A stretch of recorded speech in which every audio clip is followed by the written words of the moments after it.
Good morning students.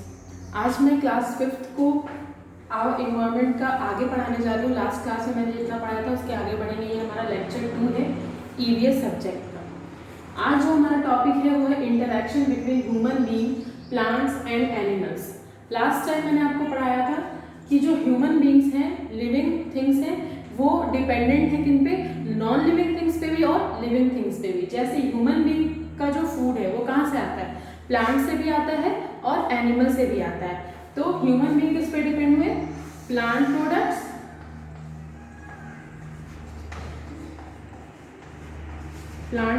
And animal products.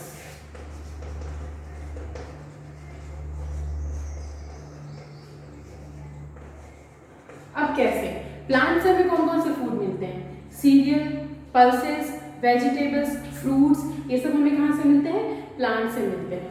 और animal से हमें कहाँ क्या क्या मिलता है, मिल्क, बटर, कर्ड, शहद आपने सुना होगा, हनी कहते हैं जिसे, मीट भी बहुत से लोग खाते हैं, नॉनवेज खाते हैं, चिकन, ये सब कहाँ से हमें मिलता है, एनिमल प्रोडक्ट से। तो आप देख सकते हैं, we get milk, meat, honey, eggs, wool, leather and silk from animals, and we get cereals, fruit, vegetables, spices and oil from plants। तो इस तरह से हम क्या है, एक दूसरे पे डिपेंडेंट है। एनिमल्स किस पे डिपेंड है, प्लांट्स पे। एनिमल को क्या चाहिए, प्लांट्स चाहिए या फिर एनिमल्स चाहिए। तो एनिमल प्लांट्स पे भी डिपेंडेंट है और एनिमल्स पे भी डिपेंडेंट है। तो ये है प्लांट प्रोडक्ट्स और ये है एनिमल प्रोडक्ट्स। अब क्या आप जानते हैं, Do you know the main source of energy on the earth? जो हमारे पृथ्वी में मेन सोर्स एनर्जी का क्या है, हम जो एनर्जी गेन करते हैं इसका मेन सोर्स क्या है, कहाँ से हमें ये एनर्जी मिलती है। मैंने बताया था किसी भी चीज़ में, लास्ट टाइम प्लांट्स अब जब अपना फूड प्रिपेयर करते हैं तो उसमें उनको सबसे ज़्यादा ज़रूरत किस चीज़ की पड़ती है, water, sunlight and carbon dioxide. वैसे ही सनलाइट जो आती है हमारे पास, ये है क्या, लाइट एनर्जी। ये अर्थ का बहुत बड़ा सोर्स है किसका, एनर्जी का। तो अब हम नेक्स्ट पढ़ेंगे फूड चेन के बारे में। फूड चेन क्या होता है, व्हाट इज फूड चेन। ये एक सिंपल पार्ट होता है, इसमें ये हमें दर्शाता है कि एनर्जी कैसे पास करती है from living things to another. Living thing से दूसरी लिविंग थिंग में एनर्जी कैसे पास करती है। ये एक तरह का ये चेन है, ये एक कड़ी है। मान लीजिए यहाँ पे सन है, ओके,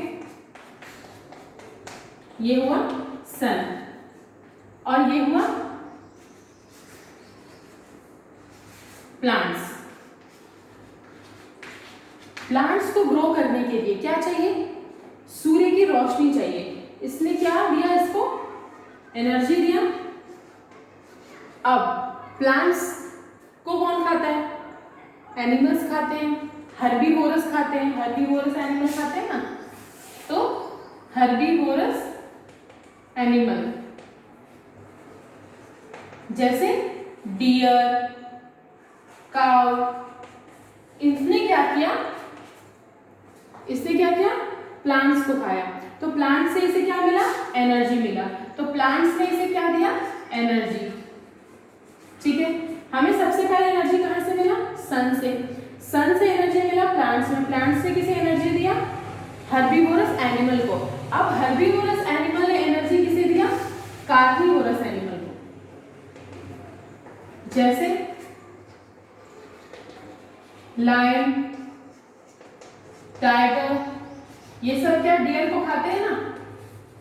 तो ऐसे इस तरह से कैसे क्या हुआ, एनर्जी एक से दूसरे में एक पाथ बनाया और एक जगह से दूसरी जगह गया। तो ये एक चेन हुई, ये कड़ी हुई। सन से कैसे एनर्जी आया, प्लांट्स में, प्लांट से एनर्जी गया हर्बीवोरस एनिमल में, हर्बीवोरस एनिमल से एनर्जी कहाँ गया, कार्निवोरस एनिमल में। तो ये क्या हुआ, एक फूड चेन का प्रोसेस हुआ। अब ये क्या हुआ, ये तो आपका फूड चेन इन फॉरेस्ट कहाएगा, फूड चेन इन फॉरेस्ट। अगर जंगल में कहा जाए कि एनर्जी कैसे एक से दूसरे के पास जा रही है, कैसे पास आउट हो रही है, तो ऐसे हो रही है, सन से प्लांट्स में, प्लांट से हर्बीवोरस एनिमल में और हर्बीवोरस एनिमल से कार्निवोरस एनिमल में। अब आप अगर वाटर में देखेंगे, वाटर में फूड चेन कैसे काम करता है, वाटर में कैसे एनर्जी मिली, तो हम वाटर में क्या होता है, वाटर में भी हमें सन से ही एनर्जी मिली, सन है। अब वाटर में अंदर आपने देखा होगा एल्गी रहता है, एल्गी रहता है ना, इसको भी सनलाइट से ही एनर्जी मिलती है, तब जाके ये अपना फूड प्रिपेयर करता है, तब ये जाकर ग्रो होता है। जब ये ग्रो होता है तो इसे कौन खाते हैं, स्मॉल फिश, एल्गी को स्मॉल फिश खाते हैं ना, स्मॉल फिश। इससे एनर्जी कैसे पास आउट हुआ, स्मॉल फिश में, एल्गी से एनर्जी पास आउट हुआ स्मॉल फिश में। अब स्मॉल फिश को कौन खाते हैं, बिग फिश।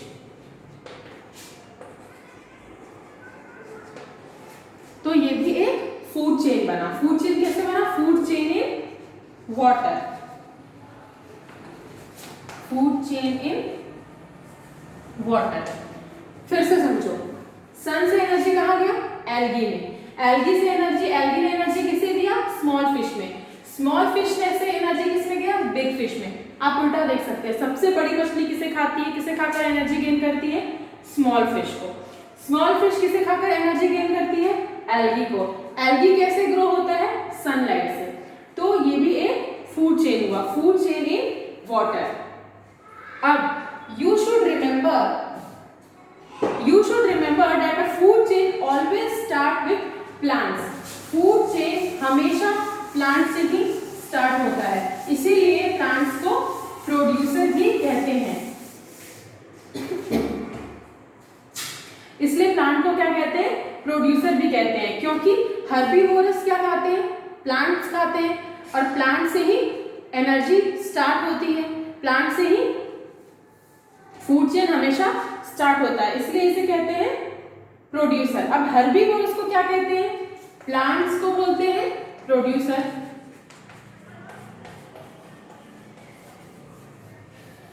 और हर्बीवोरस को क्या कहते हैं, प्राइमरी प्रोड्यूसर।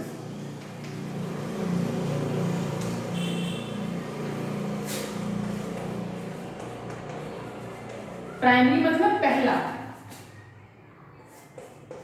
सबसे पहले हर्बीवोरस ही प्लांट्स को खाते हैं, तो ये क्या हुआ, हर्बीवोरस प्लांट्स को खाते हैं, तो क्या हुआ, प्राइमरी प्रोड्यूसर्स हुआ।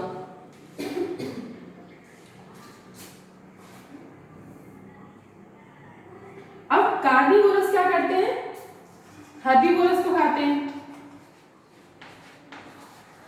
जैसे आपने देखा होगा कार्निवोरस क्या होता है, कार्निवोरस को क्या बोलते हैं, secondary producer. Plants is called producer क्योंकि फूड चेन यहीं से स्टार्ट होती है। हर्बीवोरस को प्राइमरी प्रोड्यूसर्स कहते हैं क्योंकि हर्बीवोरस सबसे पहले ही प्लांट्स को खाते हैं, फिर कार्निवोरस हर्बीवोरस को खाते हैं, इसलिए इसे सेकेंडरी प्रोड्यूसर कहते हैं। अब हम आ जाते हैं बैक्टीरिया क्या होती है। जब कार्निवोरस मर जाते हैं तो मरने के बाद उसमें छोटे छोटे जो ऑर्गेनिज्म आ जाते हैं हमको खाने के लिए, उसे क्या कहते हैं, बैक्टीरिया। अब बैक्टीरिया क्या करती है, बैक्टीरिया को डिकम्पोजर्स भी कहते हैं। बैक्टीरिया जब इनकी चीजों को खा लेती है, फिर खाते खाते क्या होता है कि वो सड़ने गलने लगते हैं और वो मिट्टी में मिल जाते हैं। जब वो मिट्टी में मिल जाते हैं तो उसे क्या कहते हैं, न्यूट्रिएंट्स। तो जब मिट्टी में मिल गए तो वो एक खनिज बन गए, न्यूट्रिएंट्स बन गए। अब मिट्टी में क्या आ गया, न्यूट्रिशन आ गया, और मिट्टी में क्या ग्रो करता है, प्लांट्स। तो प्लांट्स को क्या मिला, न्यूट्रिशन मिला।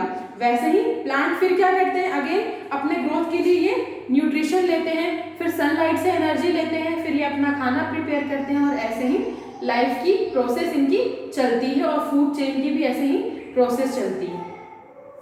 तो आज के लिए इतना ही। नेक्स्ट टॉपिक जो है वो हम नेक्स्ट क्लास में पढ़ेंगे। आप इनके क्वेश्चन आंसर करिएगा। ये मैंने बता दिया है, differentiate between biotic and abiotic components last class में बताया था। Why do plants depend on non living things, ये भी मैंने लास्ट क्लास में बताया था। अब मैंने आज बता दिया है distinguish between producer and consumers. Producer और कंज्यूमर के बारे में मैंने पढ़ाया। प्रोड्यूसर्स क्या होते हैं, प्लांट्स होते हैं, और फूड चेन को मैंने पूरा एक्सप्लेन कर दिया है। तो मैं नेक्स्ट इसमें आपको पढ़ाऊंगी बैलेंस इन नेचर। नेचर में बैलेंस किस तरह से होना चाहिए। Okay, thank you.